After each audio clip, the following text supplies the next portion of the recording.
Sallallahu ala Muhammad sallallahu alaihi wasallam. Makanya saya masih ingat apa yang disampaikan oleh Umamah bintul Haris. Umamah bintul Haris ketika beliau akan menikahkan putrinya dengan seorang sahabat Nabi Shallallahu Alaihi Wasallam, maka beliau memberikan wejangan. Wejangan-wejangannya itu adalah, nak, nanti kalau kamu sudah nikah, jaga mata ya suamimu, supaya dia tidak melihat kecuali apa yang terbaik dari dirimu. Jangan sampai suamimu melihat darah haidmu, melihat sesuatu yang menjijikkan dari dirimu, jangan. Kalau kamu harus membuang darah haidmu dan ingus atau apapun, maka sampai jangan terlihat sama suamimu supaya suamimu melihat yang baik dari dirimu. Jaga telinganya supaya dia tidak mendengar darimu kecuali adalah kebaikan. Karena setan itu selalu menjadi penumpang gelap di balik setiap cerita-cerita yang didengarkan oleh manusia. Jaga tidurnya, terutama ketika kamu ingin menyampaikan sebuah materi yang penting, pastikan dia istirahatnya cukup. Jaga pula bagaimana makannya, supaya ketika dia makannya tercukupi, maka dia bisa berpikir, karena laki-laki itu mereka sulit untuk berpikir dengan akalnya, logika mereka kalau mereka dalam kondisi kelaparan. Lalu salah satunya setelah menyampaikan itu, Umamah bintul Haris menyampaikan, cintailah orang tuanya. Kalau kamu mencintai orang tuanya, maka akan kamu dapatkan seluruh hati suamimu. Karena dia mengetahui punya seorang istri yang memuliakan orang tuanya sebagaimana dia ingin sekali orang tuanya dimuliakan, dan dia bertambah gembira ketika dia memiliki partner terbaik ketika memuliakan orang tua. Makanya Masya Allah ya. Makanya akhirnya kalau dalam beberapa kasus yang pernah orang itu konsultasi ke kita, banyak suami istri yang terkadang mereka terlibat masalah suami selingkuh gitu ya. Tapi ternyata yang dia takutkan adalah ketika perselingkuhan itu bukan hanya takut diketahui sama istrinya, tapi juga takut diketahui sama orang tua. Kenapa? Ya karena dia tahu bagaimana kecintaan orang tuanya kepada istrinya atau kepada menantunya. Ini pernah ada satu kayak gitu. Ustaz, saya mau tobat dari perbuatan ini. Sudah sampai dalam taraf zina. Semoga Allah mengampuni. Maka yang beliau saat itu khawatirkan adalah, Ustaz, saya khawatir sekali bahwasanya masalah ini nanti ketahuan sama bapak dan ibu saya. Saya lalu berkata, kenapa bapak menyebutkan bapak ibu dulu sebelum istri? Padahal juga beliau sangat khawatir itu nanti ketahuan sama istrinya.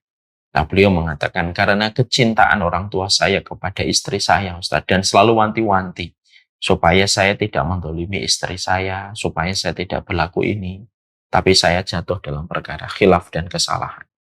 Beliau betul-betul akhirnya sudah bertobat. Insya Allah semoga Allah terima taubat. Tapi itulah kondisi yang terbaik. Itulah salah satu kondisi yang terbaik. Sekali lagi ya Ibu, cintanya laki-laki kepada istri itu cinta mawaddah. Cinta yang berdasarkan kepada cinta seluruh rasa, yang diiringi dengan syahwat, yang dibungkus dengan ketenangan, itu namanya mawaddah. Cintanya seorang anak kepada orang tua itu bukan cinta itu. Dia cinta ihsan, cinta yang melahirkan perbuatan baik yang dia pengen prioritaskan kepada orang tua. Ini yang kita harus.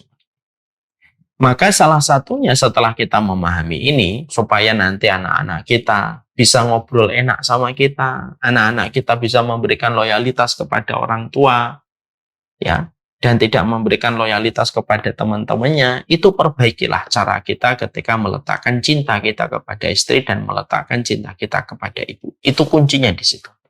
Maka siapapun yang dia taat kepada ibunya, mencintai istrinya, maka anaknya akan bercerita dan terbuka kepada orang tuanya. Dan anaknya insya Allah akan memberikan loyalitas kepada keluarganya. Setelah kita bahas mukadimah ini, kita sekarang menukik kepada pembahasan nafkah. Maka memberi nafkah itu termasuk salah satu di antara kewajiban. Dan itu termasuk di antara makna birrul walidain. Kita kepada orang tua kita adalah memberikan birrul walidain. Ya, yaitu dengan memberikan nafkah yang terbaik kepada orang tua kita. Kita harus paham, tidak ada nafkah yang terbaik kecuali setiap nafkah yang kita suapkan kepada keluarga kita dan kepada orang tua kita. Itu besar sekali. Pahalanya besar sekali. Dan itu dampaknya begitu besar pada kehidupan. Tidaklah orang ketika dia memberikan nafkah yang terbaik kepada orang tuanya, kecuali pasti Allah akan memberikan ganti dengan ganti yang jauh lebih besar. Kamu memberikan 500.000 untuk ibumu akan diganti oleh Allah ratusan kali lipat. Ratusan kali lipat akan diganti oleh Allah dengan kelipatan yang tidak pernah kamu duga, yang akan Allah berikan mungkin di masa mendatang. Pasti janjinya Allah akan Allah berikan. Karena apa? Karena kita harus ingat kalau kita sedang mengatur nafkah, yang harus kita ingat, sangat kita sadari itu apa? Bahwasanya tidak ada perbuatan baik yang Allah balas di dunia dan Allah balas lagi di akhirat kecuali adalah kebaikan sama orang tua. Saya ulang kembali, tidak ada kebaikan yang Allah balas di dunia dan Allah balas lagi di akhirat kecuali kebaikan kepada orang. Berarti memberikan nafkah kepada orang tua itu termasuk salah satu kebaikan yang pasti dibalas. Di dunianya tunggu, di akhiratnya apalagi. Kalau kita melakukan sholat, kita melakukan tahajud, kita melakukan sedekah, bisa jadi balasannya nanti di akhirat. Tidak Allah berikan di dunia. Kayak sedekahnya Abu Bakar. Sedekahnya Abu Bakar itu habis-habisan. Sampai tidak punya lagi yang beliau wariskan untuk keturunannya. Habis itu Abu Bakar, semuanya untuk Allah. Tapi ketika beliau telah mewariskan seluruh hartanya di jalan Allah, apakah Abu Bakar mendapatkan gantinya ketika di dunia? Tidak. Abu Bakar tetap dalam kondisi biasa, papa bahkan. Maka ketika beliau meninggal dunia, Asma dan Aisyah, dua putrinya berkata, Bapak kami tidak meninggalkan warisan apapun untuk kami. Insya Allah, itulah Abu Bakar. Sedekah itu bisa jadi tidak diganti di dunia, tapi diganti di akhirat. Tapi itu tidak berlaku. Nafkah yang kita berikan kepada orang tua sebagai bentuk dari birrul walidain pasti diganti oleh Allah di dunia. Karena transaksi yang di atas nama orang tua itu transaksi yang tidak akan pernah berkurang dan transaksi itu mendapatkan profit yang besar. Pasti. Dan termasuk salah satunya di dalam kitab birrul walidain adalah memberikan nafkah. Makanya saya tadi malam ngomong, ada satu yang bertanya di kajian ilmu tadi malam di Al-Irsyad. Saya uangnya pas-pasan, tidak bisa saya ngasih kepada orang tua saya. Bisa insya Allah. Orang tua itu tidak memperhatikan nominalnya. Kalau memang gajinya kamu 1 juta, walaupun kamu cuma memberikan 100.000 saja, itu sudah merupakan hal yang paling melapangkan hati mereka. Walaupun mereka kaya raya misalnya. Karena bukan uang 100 yang penting bagi mereka. Tapi nilai perhatian dan takzim yang disertai dengan sikap ihsan yang tetap memikirkan orang tua ketika memberikan nafkah, itu yang menjadikan istimewa. Itu yang menjadikan istimewa. Dan itulah nafkah. Nafkah itu adalah bagian yang terbaik ketika kita berikan kepada orang tua kita. Memberikan nafkah kepada mereka, bukan menyisihkan, tetapi menganggarkan. Bukan di sisa-sisa rezeki, tapi memang kita sudah memplanningnya bahwasanya kalaupun rezeki kita UMR 3.500.000, lalu kita sudah mengaturnya dengan pengaturan yang terbaik, maka katakanlah kepada istri kita, insya Allah, walaupun gaji kita pas, tapi kalau kita tetap memberikan orang tua kita, saya beri kepada orang tua saya berikan pula kepada orang tuamu, mungkin 200 dikurangi jadi 400, dari 3.500 akhirnya tinggal menjadi 3.100.000, maka tidak mungkin mereka yang sudah melakukan itu semata-mata karena Allah, lalu Allah tinggalkan keluarga itu dalam kondisi kekurangan ketika mereka telah memperbaiki pintu tengahnya surga yang menjadi jalur paling istimewa untuk menuju kepada rahmatnya Allah. Tidak mungkin. Saya banyak sekali mendengarkan kisah-kisah nyata dari orang-orang yang pernah mendengar materi tentang ini. Lalu ada satu persatu yang WA, mereka bercerita. Salah satunya ada orang yang bercerita. Ada salah satu keluarga, beliau mengatakan, kami dulu pernah memiliki tabungan itu 40 juta. Ustaz. Lalu ketika pada saat itu kami belum punya rumah, hanya punya motor. Tapi kami melihat orang tua kami sudah semakin sepuh dan semakin tua.